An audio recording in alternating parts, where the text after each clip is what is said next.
I've always been into fitness since I can remember. Then I moved to Dubai and then I joined TYB.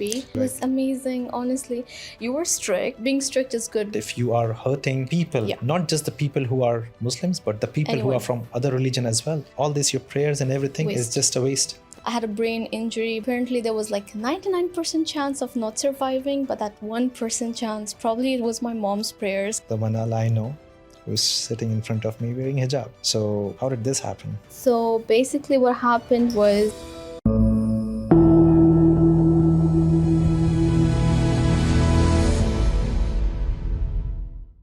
welcome to Against All Odds with Yasir Khan, and today I have none other than Manal Muffin. Well, Manal, Muffin is not your name, right? No, it's not. But that's my Instagram name and everyone knows that. And your full name is? My name is Manal Mansoor. Okay, that's your dad's name. That's my dad's name, yes. Okay, so Manal, you're a sensational influencer on Instagram, and you're known for your beauty, makeup, fashion. These are some of the reels and some of the stuff I have seen content from your side.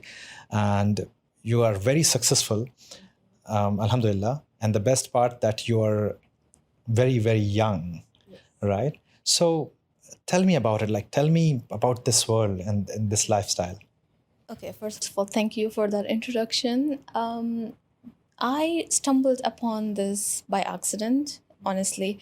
I started very young and it was all by accident. I didn't know what I was doing. I think I was like turning 18, like I was actually 18. I was about to turn 19 when I first posted my first ever video on Instagram. And back then it wasn't common, like no one really was doing this, especially in this region. And especially like Desi girls, like brown, Pakistani, Indian, like it wasn't really common. But I'm forever grateful to my parents. They let me do whatever I wanted, as long as like it was within our boundaries. Like they were like, do whatever you want. So I kind of had passion for beauty and makeup, but I didn't really know anything. Like I didn't know how to even apply eyeshadow properly. Really? Yeah. But I just liked it. My first and biggest inspiration was Huda Beauty. I had taken one of her masterclass where she taught a bit of like basics of makeup and she gave us a lot of makeup goodies. So since I had all of that, I was like, I don't know what to do with so much makeup. I'm not a makeup artist. Like I don't have sisters who know. My mom is not into makeup. So what do I do? So the only thing that came to my mind was all of this makeup, I can bring it to use by doing exactly what she, like Huda Beauty, did in the class. She did it on a model. I want to do it on myself, but I'll also film it and post it. Okay. So I took my iPhone 6s, that was the most trending rose gold one, put it in front of the window and I started filming. And then I also looked up a tutorial on how to edit because I didn't know how to edit. And that video, I edited it, I posted on Instagram. It went viral. I had like only 600 followers. It was a public account, but those all people, they were my friends or like, you know, like work colleagues. And then I got 10,000 views on that video. Wow. That was like my first ever video. And I got so much support from my friends, my family, everyone loved it. And that just kept me going. And I kept posting and I kept getting better. I kept learning more and more. And then I realized like, I actually love doing this. And today you are one of the most successful influencer in this region, in Middle East, in Dubai.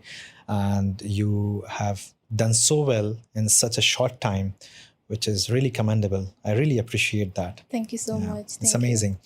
Okay, so now this all happens here. Yeah. Now tell me about your childhood and your upbringing, and you know, basically you're from Pakistan. Yes. And you know, your family is, how's your family like, and how was your upbringing?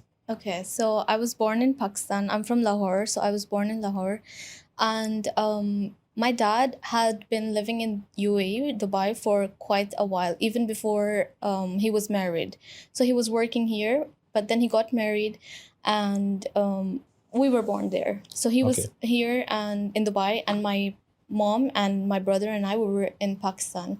So we kind of, like my childhood, a few years were without my dad. He would just come visit for holidays, like, because, you know, he would only get 1 month off in 1 year.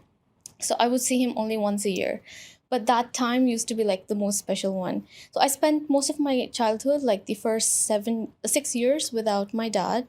It was mostly with my uncles, like dad's brothers and my mom's brother. So it was nice. I was like I was the only girl in that house. I was the oldest in my cousins, so I didn't really have cousins even. So I just had my brother and me and my mom. So I don't really have a lot of memories from my childhood, like something that's very significant because I spent most of it without my dad. Mm. But once I turned 7, he called us to Dubai, and then that's where I remember most of my time from. Okay. So in Pakistan, were you studying? Were you going to Yeah, school? yeah. So I studied there like until I was 6. I think I started until grade 2. So I studied in Lahore. It was nice. It was my uncle's school. Okay. Yeah, so I was there. We studied there, and then once I moved, I started studying here And by the age of 7, Yeah. it's like a age like you know everything and you have kind of your mind start developing towards what you want to do in life. Yeah. How was your experience at that time in Pakistan? Like what you wanted to do and what you have seen that what other women were doing around you, Yeah. and what was like normal for you in those days? I mean, I think when I was 6, I don't really remember much, but there was only one thing in my mind is that I want to go to my dad. Like, I Okay. want my dad with me because I used to see slowly, like, my other uncles were also getting married and they had children. So those cousins of mine always had their father with them. And I always knew that something's missing in my life. And my only goal is like, I need my dad with me. So my mom always used to tell me like, we will go to him. Eventually he's gonna call us, like, because back in the day it wasn't so easy to bring your family unless like you were super established and stuff. Yes. So it took him a while to like settle down, and then he was able to call all of us. So that was my only aim, to go to my dad. Okay. Yeah. That's all you wanted in life Literally. at that And time. like whenever my mom used to tell me, like every time a plane would go in the sky, so I would think my dad is in that plane. So I was like, bye dad. Yeah. Or I used to love balloons when I was a kid. So the balloons that can fly. So many times my balloons would fly off, and then my mom would be like, it went to your dad. So I would be like, okay, at least the balloons are with my dad. So it was always like my whole aim in general when I was a kid was to go to my dad. And he used to come home in those years, Come home. like to Pakistan from here. No, so I was living in Pakistan for 6 years without my dad. Okay, so for 6 years he did not come. He used to come Okay, only yeah. visit us for a month, but then that was like a very brief period, Okay. like he would take us around, show us around, but then I would always then miss him and then think of all those times that we were together. Okay. So eventually, when we finally came to Dubai with my dad and we settled here, that was like the most beautiful time. Like, I actually couldn't believe it. It felt like a dream. Like, I vividly remembered that exact feeling, how I felt when I moved completely from Pakistan to Dubai. The main thing was that I just wanted to be with my father. It doesn't matter which country I'm in. So my whole point was like, I want my dad with me. Yeah. So once I came, it was like, I felt like my life is complete. Isn't this like your first wish, your first desire was against the odds? You Literally. yourself achieved that in that time. Yeah. Okay. So when you came Yeah. to Dubai, then how was the life over here? And of course, you must be very happy with I'm your so dad happy. and with your family. Yeah, I was really happy. It felt like, like something's completed. Obviously, I'm just 7 years old. I don't remember so much, and I don't even have so much like awareness, but still, kids are still very smart. So I could tell that my life is complete.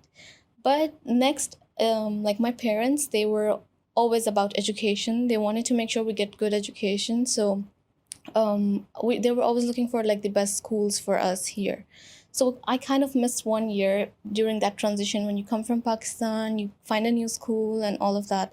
So I lost 1 year of my education there because the syllabus was different. Okay. Eventually, we found a good school with the British syllabus and everything. And then my new life started, which was in my school. And I absolutely loved my life during You my loved school it. time. Yes. Amazing. And so while you were growing up, I mean, how was your circle? How are your friends? And what was your family like in those days over here? So over here, we had a very small family, just my parents and my elder brother. That's it. So that's my family, and we were always like a very close family. We all sit together, do everything together, go out and hang out. Like it's a nice. It used to be like a very nice time. With my friends, it was amazing.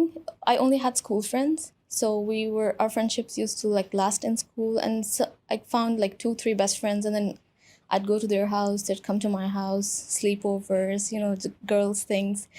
It was amazing. We used to go out almost every weekend. So we'd go have KFC, hang out, get ready. It was like a very beautiful time. And eventually I kept growing up and that circle remained until high school. So I had like the best time during high school. And what was your life at that time? It was also great, honestly. So we moved to Fujairah. Like once we came from Pakistan, we moved to Fujairah. So I used to live in Fujairah at the time, and Fujairah is like a very nice small community. It's a small place, but it's very beautiful because you don't have a lot of people there, so everyone knows everyone. Yeah. So the school I used to go to, I found like the best friends over there, and it was amazing. Like the teachers were really good. They added so much to my knowledge other than just like normal education. They used to teach us about general knowledge. Like I got the best teachers, I got the best friends, and it had been an amazing experience. And when you started becoming influencer, or like your videos were started doing well, you were still studying that time? No, I finished A levels. So I was supposed to go to university at that time, but I did not. Yeah. So basically what happened was, since my school life went great and everything was amazing, once I like finished school, now we were looking for university for me, and I was looking around, I was searching, and I found I was about to move here to Dubai and get into Middlesex University. And no one really knows this, but I had a major accident at the time. Yeah. So because of that, I had to not go to university because I was admitted into the hospital. Oh my God. It was major. And because of that, there came a long gap in my studies. Okay. So I wasn't able to get into university at that time. And then after I was like kind of healed from the accident, I was still not kind of in my right senses. How long did it take to heal? So I was admitted into the hospital for 21 days. Yeah, I was on like proper bed rest. Basically, a car hit me while I was walking. So I had a brain injury, but alhamdulillah, I survived. Apparently, there was like 99% chance of not surviving, but that 1% chance, probably it was my mom's prayers, because she used to pray a lot at the time, because I was in ICU. Alhamdulillah. But alhamdulillah. So I survived, and after I was discharged from the hospital, they told me it's going to take a while to heal properly because it's a brain injury. So I used to get major headaches. I used to be so cranky. But my parents, once again, they, supported me. They used to be with me all the time. Even my friends, like I have to give it to them. They were there like proper family. They used to be with me all the time, in the hospital, at home. So I never felt alone. But slowly when I healed, it took me almost a year and a half to properly heal. Oh. Yeah. Okay. Like to be able to walk properly. Because I had even, the car hit me on my legs. So it took me a while to walk and everything. But I healed. So that long gap kind of took me away from studying in the university. And then during that time, I had started my Instagram. Okay, so you have utilized your time better, yeah. So I used to be, I won't say I was depressed, but I was at a very low point in my life. Of course. Because I felt all my friends are doing something. Everyone's going to universities, they're doing something with their life, and I felt like I'm kind of like failing, Yes. It was that kind of feeling like, what am I doing?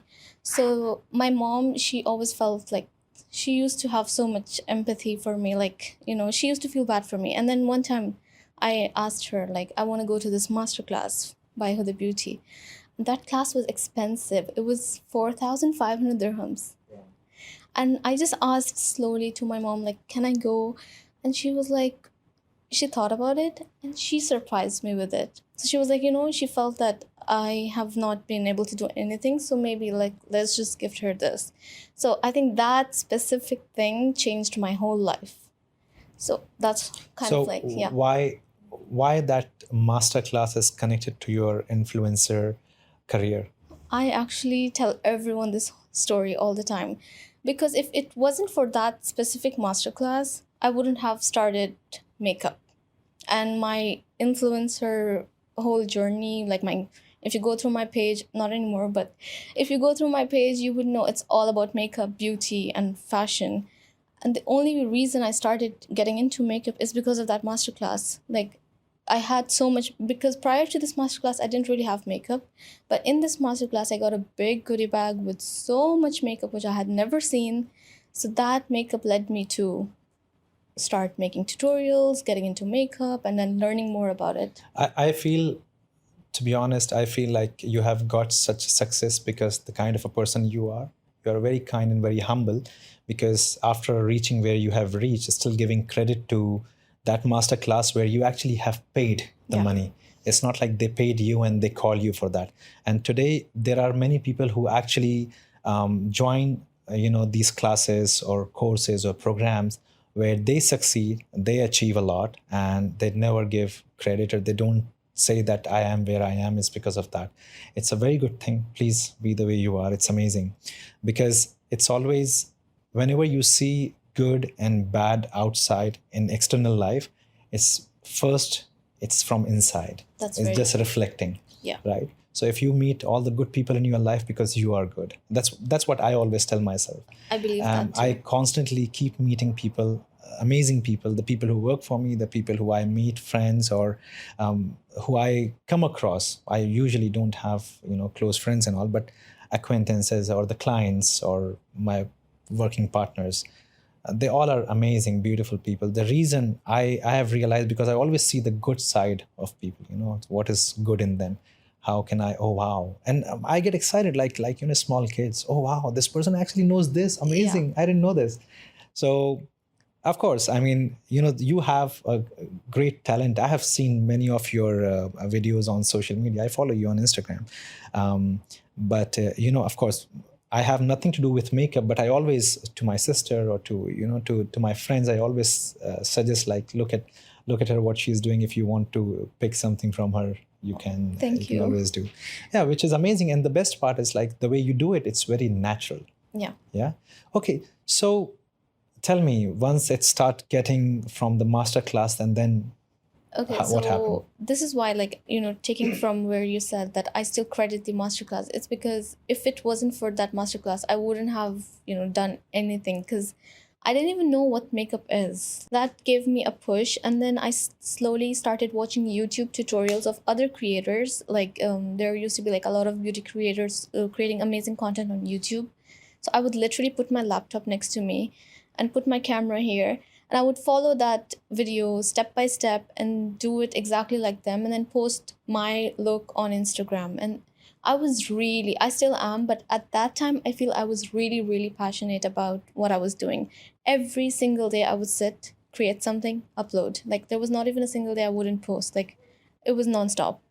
And I think that really led me and helped me in my success, because most of the brands started noticing me, and they were like who's this, like, she's creating so much content, video content. Because at the time on Instagram, videos weren't really a thing.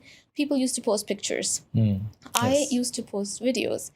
Every single video used to get a lot of views. Like, slowly, as I started getting better at what I was doing, it started getting more exposure, more brands were reposting me, and that really helped me gain a lot of followers. And I finally achieved my first goal, which was to get reposted by Huda Beauty. So she used to repost creators on her page who were using her products. So she's a makeup brand and a person herself. So eventually, when she reposted me, I had a rain of followers, literally. So the first time she reposted me, I think I was at 60,000 followers. And once she reposted me, I instantly, overnight, 20,000 followers gained. That was like a dream come true. And I was like so happy. And then every single time she would repost my content, I would gain 10,000, 20,000, like every single time. Amazing. Because she had like 45 million or 30 million at that time. So that really helped me grow. And then eventually, brands started asking me to pay me and advertise their stuff on my page.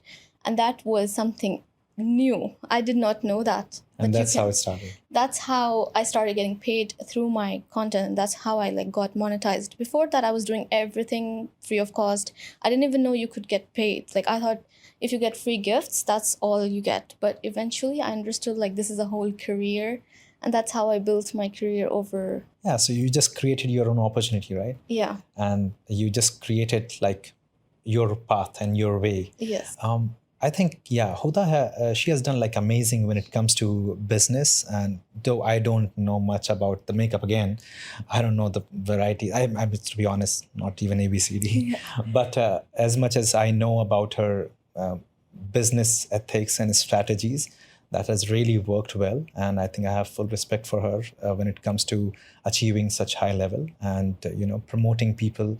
And one of them, you, my friend, you have done amazing in that line as well. So now, since you have become an influencer and started doing all of that, how did it impact your personal life, your family, and where you're from? My family, since day one, they were supportive. Like honestly, my parents didn't know what I was doing, but they were just like, go for it. You want to do something, go for it. So they were supportive. Sometimes my dad really wouldn't understand, like truly, like what is she Do doing. they understand now? Now they are like they are fully into it. Like I have taught them everything. So I'm the kind of child who wouldn't like keep their parents in the dark. I want to educate them. I don't want to be like, oh, you're old, like, oh, no. I want to tell them like this is exactly what I'm doing and this is how it works. So this is why I think that also played a role, because since my parents knew what I'm doing, like there's nothing wrong with it. Because I know till date I have followers from my culture, like Pakistanis and Indians, girls. They tell me like they really want to do this, but their family doesn't allow them. And that really breaks my heart. It's like there's nothing wrong in what we're doing. It's like we're spreading knowledge. If let's say if it's makeup, I'm still teaching girls how to look beautiful. Like there's nothing wrong with it. It's still like a skill that everyone should have, I think. So my parents were supportive, and as I kept growing, they were with me in it. Like I used to get invited to events, and that was like a major milestone in my career. And my mom used to come with me to every event in the beginning because I didn't know how to drive properly. So she used to be with me everywhere just to, like be my support. So it was amazing. But friends, on the other hand, went away. Yeah, it was like I didn't change. Like I till date, I have some good friends still who still stayed, but most of them kind of got insecure. Why does it happen? When people start growing and suddenly just friends who you call friends, they just start either going away or something's happened that no more talking and no more in touch. How? People started spreading rumors about me. Like she thinks she's a diva and this and that. I'm like, what? Like I never knew I was a diva. Like what does that even mean? I feel like there are two kind of people, right? One is actually who are working and growing in life, and the one who are talking about those people. Definitely, yeah. Both are needed, right? Exactly. So I felt most of my friends started like going away, which is great for me because then that's like filtered. So I only want quality people in my circle. And honestly, I really feel that played a role in my success because my friends weren't there like taking me out every day or I was spending time with them. I was spending every single hour at home. I used to either work out or I used to go to the and like create content. These were two things in my life, literally, and that really led me to my success. I think when it comes to that's when I give advice to people for their success or any they are seeking for something, that how they can achieve their goals. I always tell them like the kind of surroundings they have, because in order to create something from your own mind, first you have to learn to be alone. Yeah. First you have to be alone and then try and create so that you can do better, you can create better. If you're always when you are with people, if you're always with people, so either you're listening to them or you're telling them something. If you're listening to them, your mind is constantly receiving that information, whatever they are telling. If you're telling them whatever the information you have, you are sharing with them. There is nothing that you are learning in that or you are processing. So it's important to connect with people, but you need to have alone time. When you are alone, then only you process that information. It's very important. So that's the reason, like, I spend a lot of time alone in my office and at work. I mean, in the gym, I like when I do my cardio, I just do it alone without doing anything, without watching any video, without listening to song, anything, just like focus on my thoughts. When I go home, I sit a lot of time in my balcony. I go to park, I go to beach. That's the reason I travel as well. Whenever I travel in any country, I go in the nature and I spend a lot of time there so that I can connect with myself and I can process all the information, whatever I have learned, whatever I have heard. And you will find whenever you get alone, automatically your brain will start working faster than usual. That's true. Automatically you will start getting ideas and the Ideas. solutions of the problems, and suddenly you will come back with, oh, I have this idea. Yeah. And we were facing this issue, let's do this, or let's try this strategy. So automatically you will come up with that. So I think that's why it's being alone is very important. Very And important. that's what happened to you at the time when you met an accident. Yeah. Yeah, you got alone and you were like not going to university, and you utilized that energy into creating your content. Yes. And the same after getting away from your friends, again you utilize that energy, that time, into creating better More content. Yes. Okay, so the kind of content you create, there's a lot of natural and a lot of basic and a lot of original stuff. So how much is it driven by your upbringing from your place from Pakistan? So how much is it affected, and how it has impacted your journey? Because there are so many influencers worldwide. If you see, their content is like very different. So what do you think about this? And what do you say? So there's a lot of factors that play into my like content, like the way I create it. Initially, I was just being myself. That's exactly how I was, coming. My videos always until now they start completely without makeup. I know like creators who are creating content like with half of their makeup done. So that's what really that's why I stood out in a lot of creators, where I used to come with bare like makeup, a bare skin, like there was nothing on my skin, just the way it was. Sometimes I would have like pimple marks, my hair was not done, but that's literally how every single girl is at home. And that's why a lot of girls connected to me. They were like, that's just who I am. So that really attracted a lot of girls to connect with me. They started following me. That was one thing. That's just who I was. So I was just being my real self, which I still do till date, but that was my initial thing. And then I started doing a lot of home remedies, which contain like natural ingredients from the kitchen. We all know, as Pakistanis, Indians, we have this amazing masks like the haldi mask, which is with turmeric, yogurt. I used to create a lot of content like that. So that comes from my culture, because I wanted to give girls easy hacks on how to achieve beautiful skin and complexion with just things at your home. You don't have to buy like expensive stuff. You can just get it right at home. So that cultural thing plays a role here. But my main thing was, in my head, I always knew I want to be authentic. I want to be myself. I want to do whatever I actually do. I don't want to promote anything I don't use. I don't want to do anything that I don't really do in real life. And that really helped me grow, because I used to ask my followers, like, what made you follow me? And they'd be like, because you're just so relatable. So I was like, wow, that's like, I didn't know, but being authentic really plays a huge role, which takes me to my most viewed video. At the time on Instagram, I posted a video which had 4 million or 3.5 million views. That was like my most viewed video, which I didn't understand why it's going so viral. I actually, as a girl, showed my skincare routine. In my head, this was a skincare routine, but I was actually removing my facial hair. Now, that was something major, which no one had ever seen. As a girl, usually we see commercials where girls are already like, there's no hair and they're still removing hair. So that doesn't make sense. But when I did that facial hair thing, it went viral. Girls kept messaging me, oh my God, like we thought we were like something was wrong with us, but I can't believe like someone is showing this on camera, like we're relating to you so bad. Like they really felt connected. And that's when I really understood like being real and raw really helps people relate to you. They have someone to look up to. And that's what a lot of girls used to tell me, like, the fact that you posted this, you talked about facial hair, you talked about like girls can have this too, and you showed a solution to it.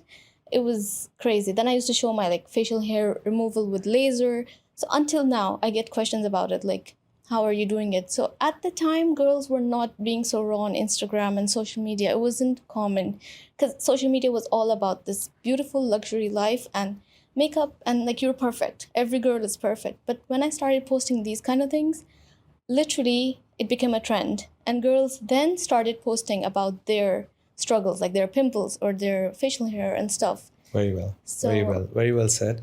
Very well explained as well. So, few question as me as a guy. Yeah. I'm sure the audience who are watching, many guys would like to know as well. So, I mean, we know that girls do makeup. I mean, many guys actually do makeup as well. But how important it is? I mean, what is your take, and why, if it is important, why it's so important?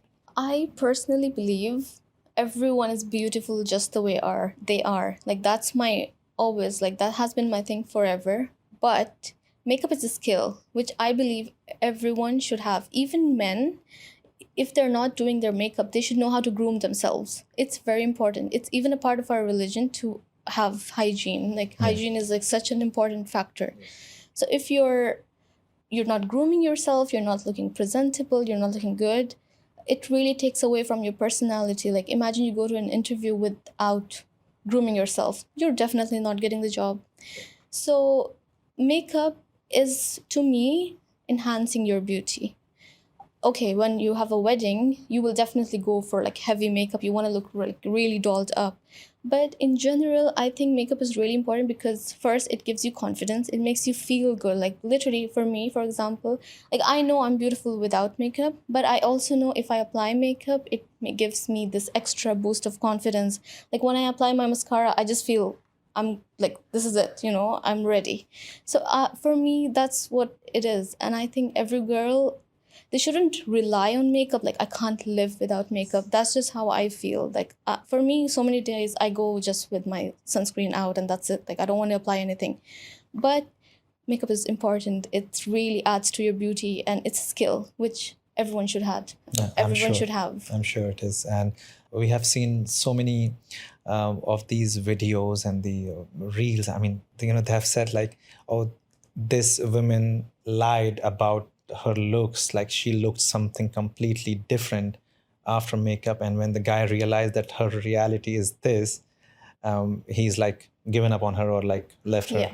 For me, I don't want to hurt any guy by saying this, but you guys are supposed to be smart. Like, don't you know makeup is supposed to transform you? Like, imagine spending $50 on a Yeah. foundation and still looking the same. Obviously, no. You're spending so much money on makeup to look different. You want to look like you want to enhance your beauty. So how do you think you're going to look exactly the same? No, there's no way. Like, imagine a mascara is supposed to enhance the eyelashes you already have. Obviously you're going to look different. Your eyes look bigger when you apply mascara. So I think men need to educate themselves and be more aware on what exactly makeup is about. It's not about completely changing the way you look. Obviously, no. But makeup is definitely meant to make you look more beautiful and enhance your beauty. That's right. But there can be exceptional cases like who overdo it and they look completely different. Yeah. And then when it's without the makeup, you're just unrecognizable. That's true. I've seen those videos like where makeup artists are doing makeup for their brides. For example, they change their complexion completely.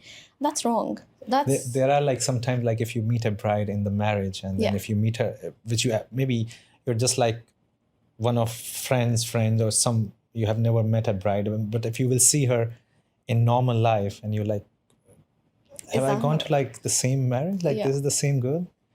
There's two things in this, I think. First, maybe the bride was always insecure. This all goes back to how we are brought up. In our culture, there's a huge problem of colorism. Like, if you're dark, they're gonna make fun of you since you're a child. I've seen this happen. And if you're a bit fairer, your complexion is fair, they're gonna keep asking you, like, what do you do? I get questions all the time, like, how can I make my skin fair?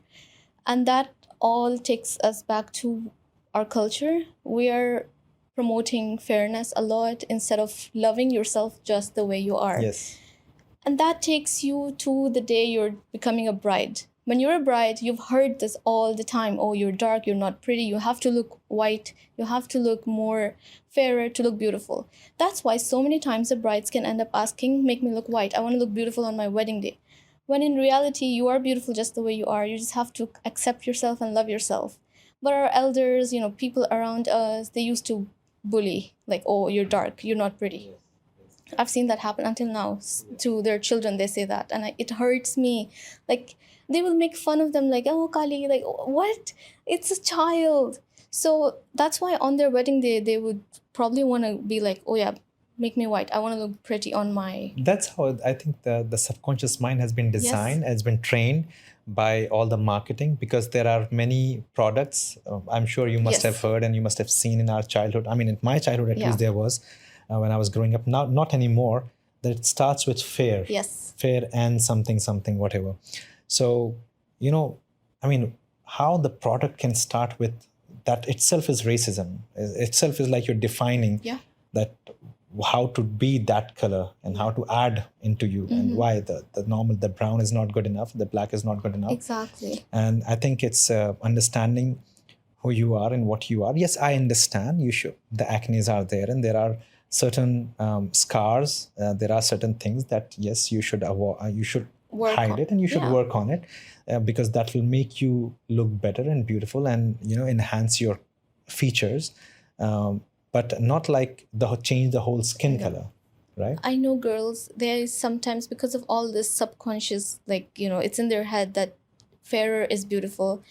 They go to extremes, like they bleach their skin, and bleaching is so harmful. It literally strips away like the first layer of your skin. So they think they're becoming fairer, which in reality, it's like ruining your whole skin.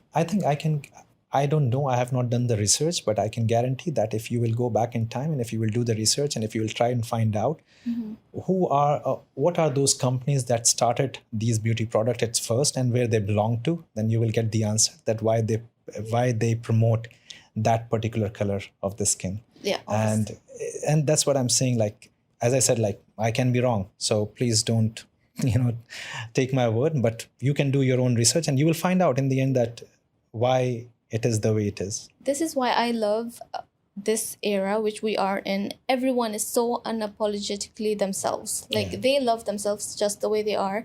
I mean, our part of the world, like Pakistan, India, they still need to do a lot of work in this, but they're slowly getting there, which I love. They're accepting themselves.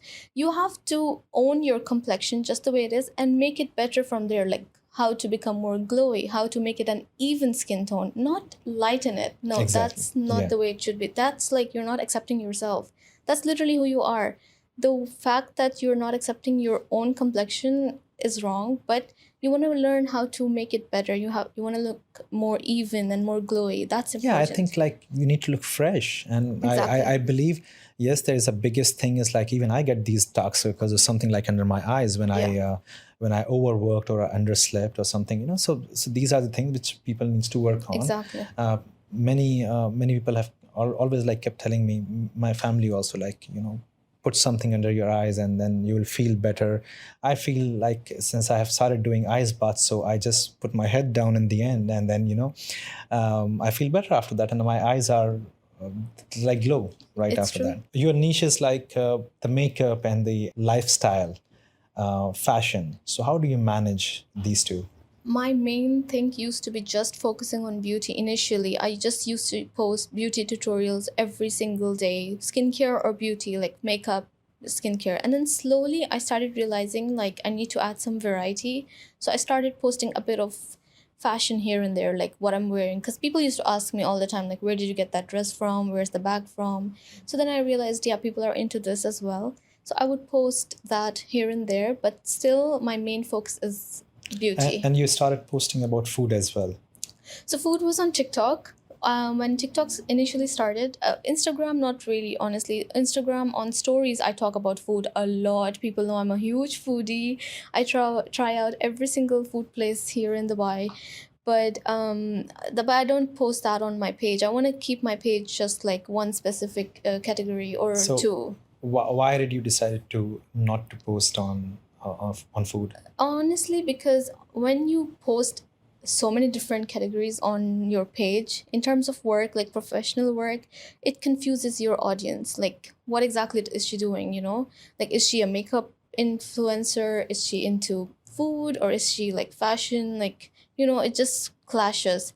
And even brands, when they want to work with you, they see your page, and Yeah. if they see everything happening, they'll be like, what is she trying to promote? That's why I also made sure like I stick to one to two things. I don't want to do too much, because then it will be like, what is she an expert in? And I don't want to be an expert in so many different things. I know I can be, but I don't want to do that. I just want to stick to beauty and fashion. So, but I did in the beginning of TikTok when it started here in UAE. I was just exploring, and I used to post whatever. Like, I would post every single video in my camera roll. I'll be like, oh, okay, this looks good. I'll post it. That included a lot of videos of me eating stuff. And for some reason, it used to do so well. It was like probably ASMR for some people, or is it satisfying? I don't know. I would eat acai bowls. I would eat like all the desi nashte, like halwa puri and stuff. People would love it. It used to go so viral. But then again, I slowed it down. Like, as my TikTok kept growing, I stopped doing that, I and think I think many of my clients came from you. Wow.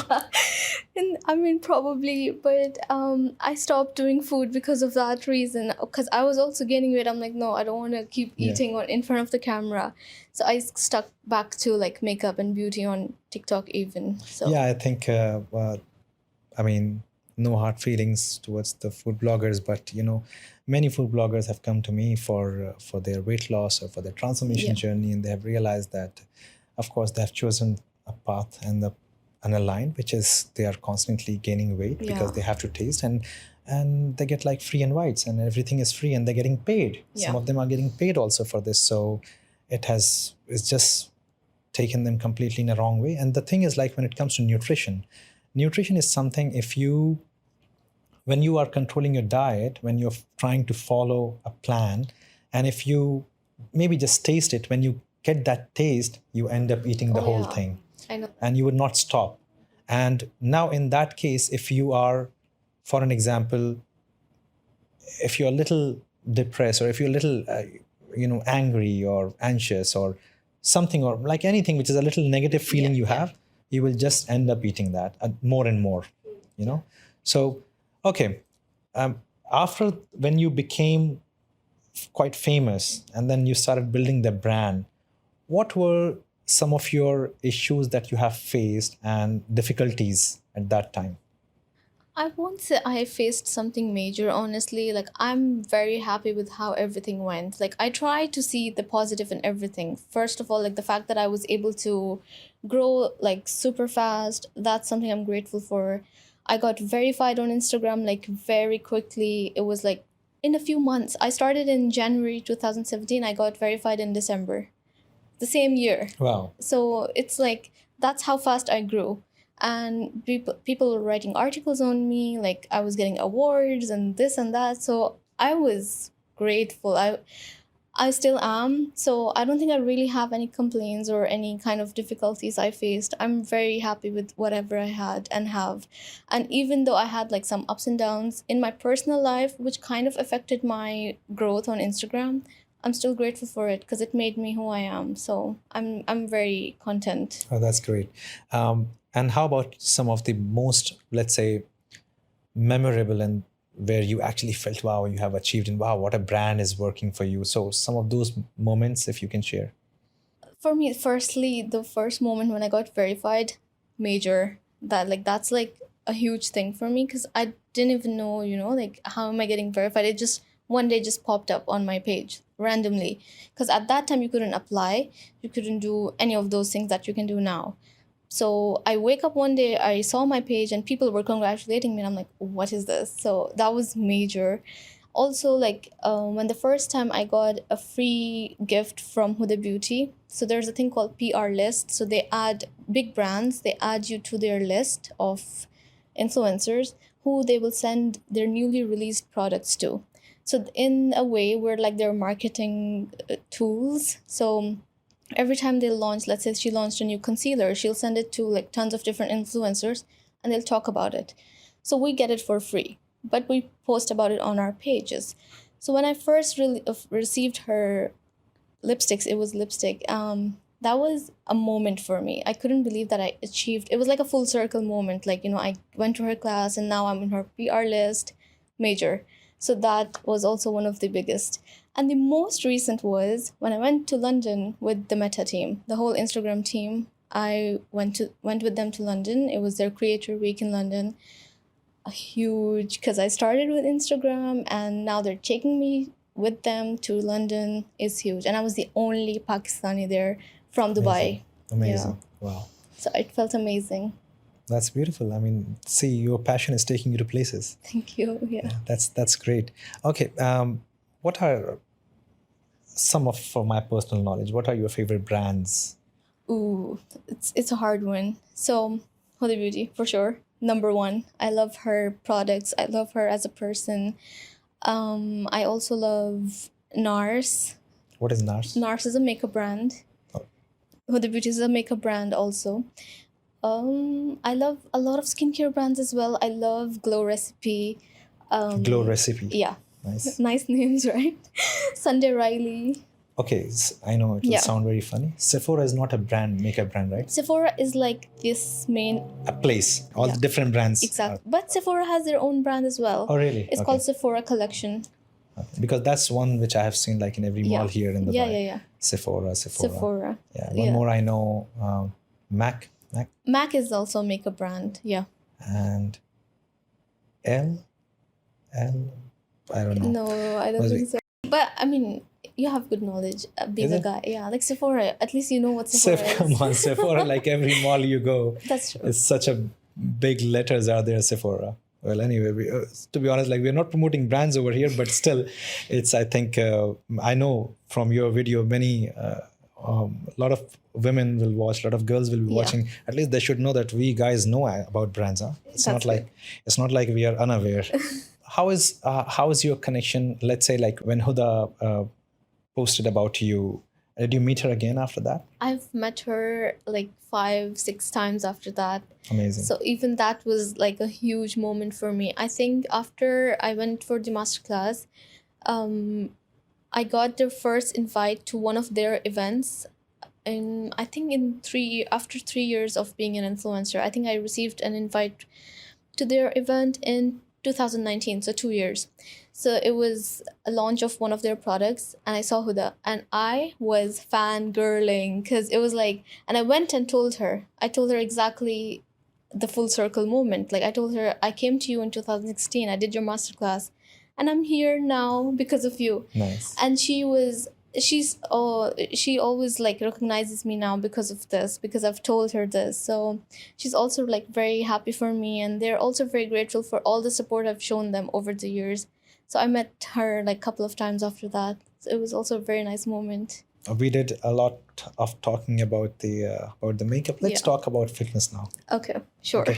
You have trained in TYB and you have started, your journey when you were young. Yeah. Your fitness journey. So how the fitness has played a role in your life? I've always been into fitness since I can remember. Like in every like part of my life, I was doing some sort of sports. Like childhood, I was doing basketball. There was this game called handball in school. We used to do that a lot, like volleyball and stuff. So I was always into it. And I was always on the like a chubbier side since as far as I can remember, I was always on the chubbier side. So I kind of hated running, honestly, because I used to fall a lot. I don't know why. But anyway, that's another thing. But I was always still into fitness and I used to do basketball and all of that and I loved it. At home, I would do like some sort of aerobic exercises. I used to see them on TV and I would do them. So I was always into it. And then eventually when I grew up, I joined my first ever gym back in Fujairah and I used to do there was this thing called it's a way of working out like CrossFit and stuff, but it wasn't CrossFit. It was It's from New Zealand. I forgot. It's with music. Okay. It was a very nice way of working out. It was a group class kind of. I Okay. used to do that a lot. So I was Les Mills. Les Mills. Yeah, I used to do Les Mills. So I loved it. I became like a pro in that. I was so good at like boxing and like all of weightlifting. It was amazing. So I was at my best weight at that time. And then I had like gaps. So I mean it was good. But then I moved to Dubai and then I joined TYB. How was the experience working with me? It was TYB? amazing, honestly. You were strict, but it was good. Being strict is good when you know you want to reach your goal. So I loved that there was like check-ins all the time. I would get messages from your team asking me about my weekly weight check-ins, and I'd be like, oh no, because sometimes if previous in the week I would have went off track and I wouldn't have lost whatever I'm supposed to lose. I'd be like, oh no, now Yasir's gonna ask me, what have you done? But I loved working out with you. I also like felt very like most of your trainers, they helped me, fix my form because previously I wasn't working with a personal trainer. With you, that was the first time in my life I did a personal Yeah. trainer. So it was amazing. I learned to use machines. I learned so much about like nutrition. I was into nutrition, but I didn't really know so much. But with you, like I learned so much and then I started doing my own research. So I think it was an amazing Yeah. And experience. the whole being- lifestyle. Yeah, everything. Like, oh my God, I never used to wake up so early, but with you, my first workout used to be at 5 a.m. Oh my God, so I used to wake up at 4 and then sleep at 9 p.m. It was amazing. That's the experience we had. Yeah. Now when you're coming here all the way, and you know me since last, I think, over 4 years, something. 3 I 3 think, years. yeah. And now you have seen this TYB. What do you think about this? First of all, congratulations. This is such an amazing space. Like, I've worked out with you in all those other gyms, but this one just stands out. Honestly, like, it's so big, it's clean, it has its own parking. Dubai people, you know the struggle. Exactly. And I love that it has its own parking. You don't have to pay for it. So it's a very nice place. I want to, this makes me want to join again because You're ready to come all the way from I Fujairah? would come all the way from Fujairah, honestly. Like, whenever I'm in Dubai and I want to work out, I will definitely come. It's so nice. The machines you have, Thank you. they're really, really good, honestly. Thank you. And we have got a lot of paddle courts and the Wow. tennis courts and everything. That's and amazing. different. It's like Desi style akhada. You know akhada? Yeah, If you no. know from Pakistan, there's like a in India we call it akhada. It's the same. It's the same thing, but it's like you train in the mud. Wow. Yeah, Oh, okay, yeah. I know that. Yeah, so you train. It's a mud wrestling. It happens.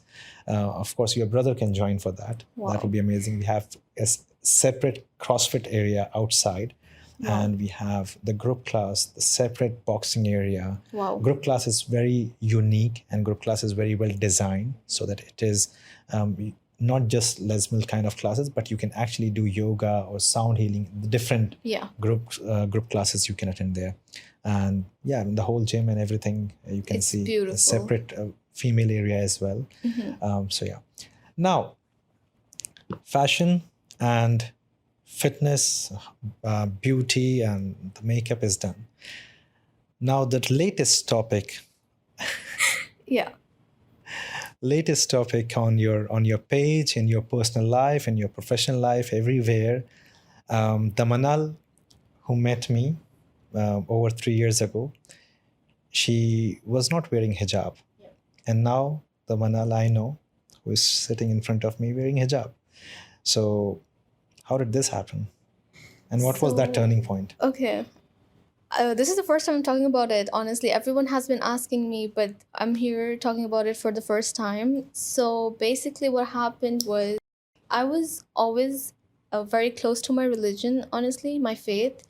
But obviously, as a Muslim, you can keep getting better at it. There's always more to learn. You can keep getting closer and closer because that's just how our religion is. So I was always into modesty. I never really got into any other like so much fashion. I was really conservative when it came to my clothing.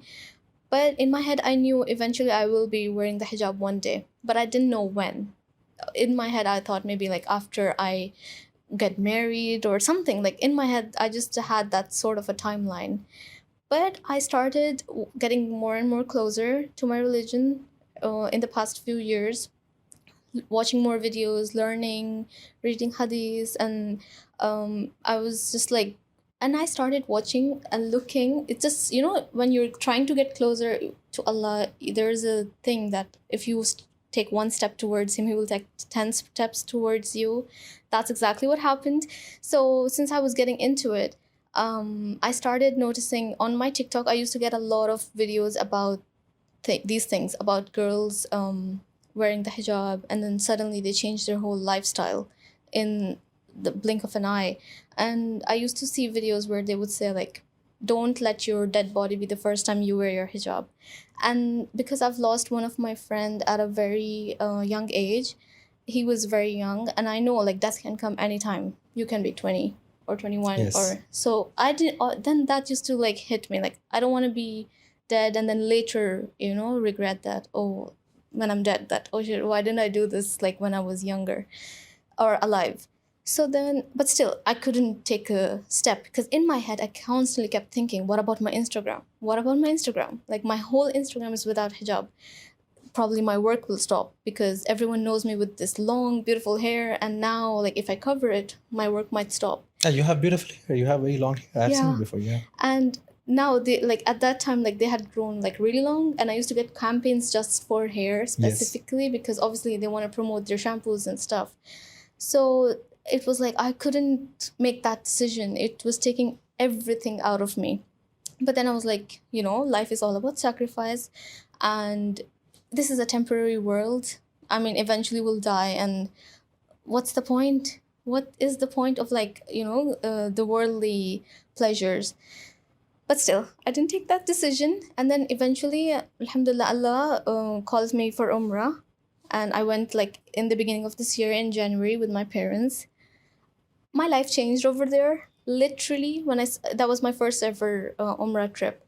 And when I saw the whole place, the Kaaba and everything, I was shocked. I don't know, I can't put those feelings to words.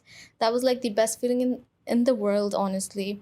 And I felt so close to my religion, and I just felt like this is what it is, like this is life. And I kept thinking, like, look at how covered I am here, completely head to toe. And we're supposed to go in front of Allah completely covered, and then you take it off later on. It just felt like a hypocrisy thing to me personally.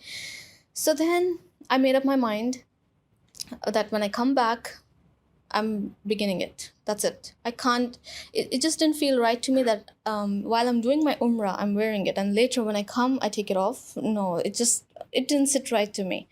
So I started wearing it. People started noticing, but I still had a lot of my old content on my page with my hair showing. So slowly, one by one, day by day, I kept deleting all my old. So you started deleting. I didn't know that. Yeah, there's nothing on my page right now from my old. Really? Yeah. Wow.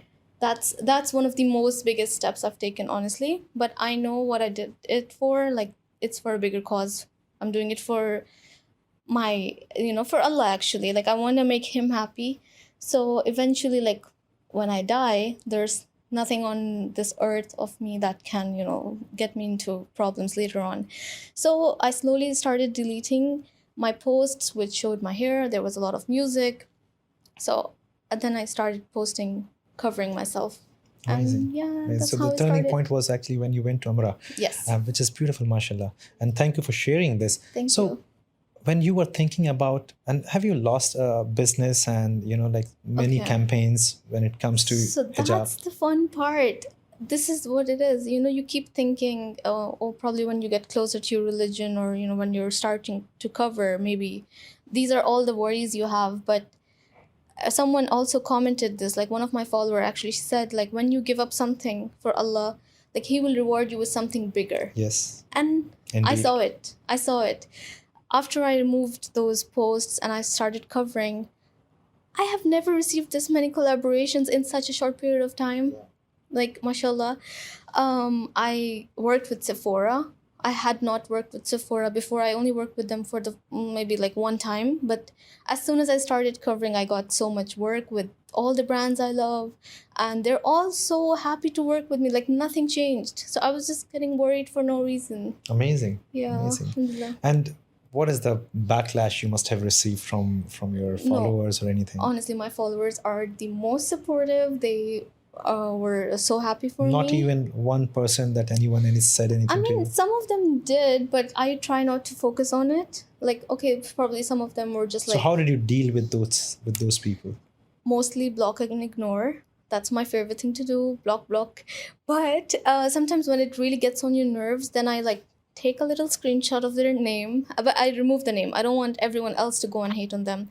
So I just take a little screenshot, put it on my story, and write what I feel like writing. And I never insult anyone. I want to educate them. So if someone's like someone was thinking I got oppressed. So I just told them, like, I'm not oppressed. Like, it's my own personal decision. Yes. So it went fine after that. I mean, eventually, like, I felt all my followers are really nice. They are very happy for me, super supportive. So And you did not see that drop in your following as well? no, You did no, not? no. Even increased? I did feel an increase in my engagement. Okay. People, like, when I started talking about it, all my posts, hi. So people are Really? loving it. Yeah. Wow, amazing. That's beautiful. And that's And the amazing. fact that so many girls are now messaging me that I'm inspiring them to do the same, it makes me so happy. Like, I can't Yes. believe it. Like, so many girls are like, like, the fact that you had built an empire on this platform, especially beauty platform, like your content is based on beauty, and you can delete this, then why can't we? Exactly. So that has inspired a lot of girls, which makes me so happy. Because there are many females are going to watch this video, this podcast, and I want them to actually know the feeling exactly Yeah. inside. It's not just like you cover your hair or you cover your face or whatever, or cover your body, but what exactly is the feeling? Because no one asked you to do it, no one imposed it on you, no one forced you. You were very free completely, as I said before. And now when you're doing this, and why there are so many, when it was imposed, they just run away from it. Yeah. They do the opposite. Yeah. So what is this? That's one thing for sure. I definitely feel that when someone forces something upon you, you want to run away from it. You want to become like a little rebel. And I'm so glad, like, no one really forced me into it. And I always got educated. My parents always told me, like, what's right, what's wrong, but no one ever forced. So that played a role in me getting into it. Because I'm sure if I was forced since a very young age, I wouldn't have. That's true. And I have seen it happen. So that's definitely for sure. Like, forcing anything on anyone, not just in religious fact, but anything, people will run away from it if you force anything onto them. But the other thing that I felt after I started covering and, being fully like hijabi, I felt I was going to feel more restricted, but it's the complete opposite. I feel so free. Like, it's insane. Like, for example, anywhere I go outside, I have this internal confidence and I can't explain it. Like, I just feel really good. It's like, I don't know, it feels really good, honestly. Yeah. And also I felt people give me more respect over here. Before, I mean, obviously, there's always respect all the time. Like, people over here in UAE, they're amazing. But since you're like completely covered and like you're hijabi, they have more respect towards you. They give you way. They don't look at you. They don't come in your way. It's like very different, which is amazing. And I love That's it. great. That's Yeah. great. And do you pray as well? Yes. Do you pray all 5 times? I try my best to, yeah. Because since you are in this form now, Yeah. and then you have chosen this path, Yeah. what else did you add after the Umrah? This was one of my biggest struggles before Umrah, that I used to struggle a lot with my prayers. I wanted to do 5 times, but then sometimes I'd end up skipping Fajr, probably sleep and stuff. So I went and I prayed for this. Like, I really don't want to skip my prayers. Like, so please, like, make me in a way like I'd get disciplined. So after Umrah, I have, alhamdulillah, almost I haven't missed any. And if I missed any because of anything, like, I'll try my best to like make up for it, pray again. But yeah, I've focused, like, that has been one of my main thing, to not miss a prayer. And that, honestly, our religion is so like close to nature. It disciplines you in everything. If Yeah. you're disciplined in your prayers, you're going to be disciplined in everything else. Yes. So I have noticed that as Because the well. whole time management when it comes to when you Exactly. follow the prayer, Yes. especially the timings. Yes. Right. Okay. So since you are the way this path you have chosen, so would you want your future husband also to be the same? Would you want him to wear a topi and wear a kandura No, or but something or? he should be modest. I mean, prior to wearing the hijab, I was still a modest person. I was not into like anything that's kind of against my religion, which it teaches us. The only thing is, I was just not very covered. I was not covering my hair. So with my husband, I just want him to be good with religion. And I know if a person is knowledgeable when it comes to religion, they're good in every other aspect. Because our religion teaches us a lot of kindness, character. Like our character needs to be good, and that's what our religion teaches us. And if a guy has good religion, good character, he's the perfect guy. Yeah, exactly. I think above all, because these are the things which we see, Yes. right? But what we don't see is the character. We don't see the vibe, the energy, the modesty. I think those Yeah. are the things which are more important than So what you important. see exactly.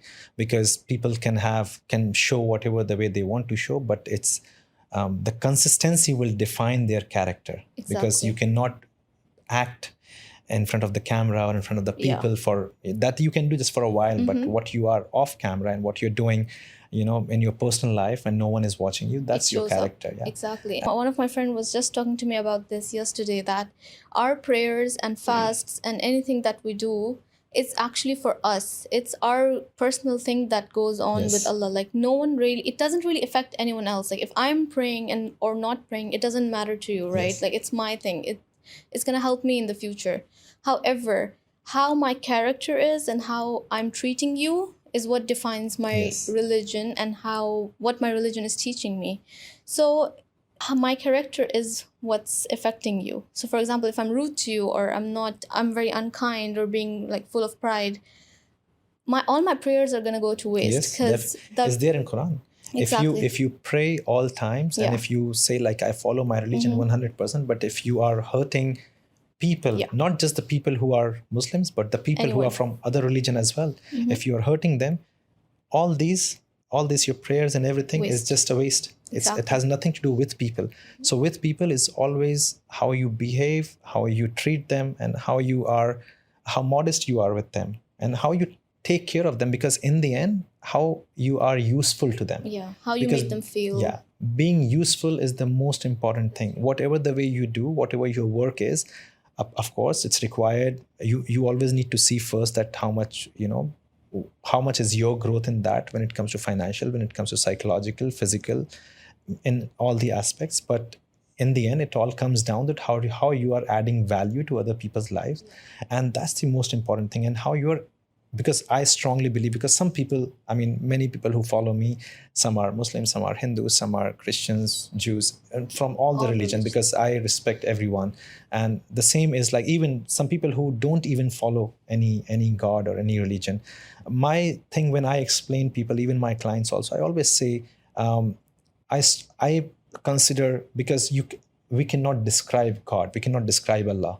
There is no shape to Allah, and that's why I consider it like a universe is Allah. That's the whole thing, and nature is the most closest to Allah if you give it a shape.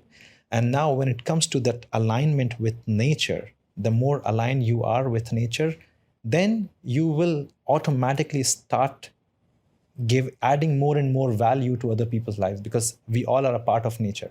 We all are the same. And the more we go against it, the more we try and start following man-made stuff, and which is the strategies and Yeah. the all the wars and this and that, whatever is happening in the world, and the more difficulties we create for other human beings. And I think that's how it is, that how we can just add value and how we can live our lives better, and create a path for others to follow in a better way, which I think you are doing beautifully through your social media. And you're not, as I said, like you're not just doing this, you're not just, I don't think actually you teach anything about religion or any. No. That exactly. No. This is, you're doing it everything for the makeup, for the beauty, for the fashion and the lifestyle, what you show. That is amazing, and that is, I think, helping every one in every religion, in every community, every country, which is you're not like just holding on to one particular people. I am just close to my followers and I try to show who I am since the very beginning, like I talked about earlier. I just be who I am myself, and I try to live for myself. Don't try to live for other people's opinions or what they have, beauty standard, all of that. No, Yeah. because if I was trying to follow any beauty standard, I wouldn't be wearing the hijab today. Because currently, like as a makeup influencer, who would have thought, that I will be into hijab? But that's just my decision and that's what I felt like doing. So I'm just trying to share my daily activities with my That's a followers. very good thing you said. Yeah. And here I would like to add that there are many people who think that, oh, let's try this is more money in this business. Yeah. Or let's many people who came to me before and now they started doing the same thing. They came from different fields just because they thought like, oh wow, Yasir is doing so well and he's successful.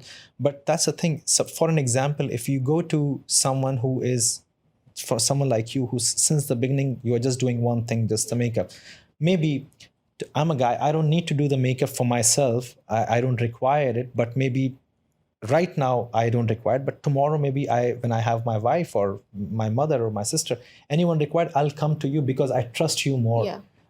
It's not like, oh, Yasir, he's not into that, so let's start doing something in fitness. Yeah. Because I can make more money out of him. That's completely. So you only trust people who are doing the same thing for the longest time. Yeah. And over the period of like many years. Exactly. That then only they actually develop that sense and the experience which they can share with you. Exactly. In the end, it's the service is not just a service is the time what they have given to this particular field and skill. Like you have in past 5 years, 6 years now? 6, yeah. 6 years now. Amazing. Oh, thank you. That's great. It was pleasure talking to you, Manal, and thank you for coming to my podcast and coming to TYB. It's a pleasure. It's an honor because to getting to know all the insights, as I said, like first of all, I'm not from this field and this has not experience, but still, you did not,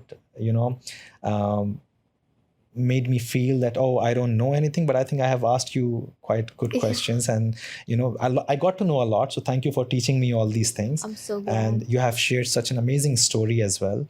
One of the most important highlight of this whole podcast is that you are practicing Muslim and you're doing very well and you're putting other people on the right path, on the right track, and you're helping all the people, all the communities, all the religion. That's really beautiful. Thank you so much for being on my podcast. Thank you so much for having me. I had a wonderful time.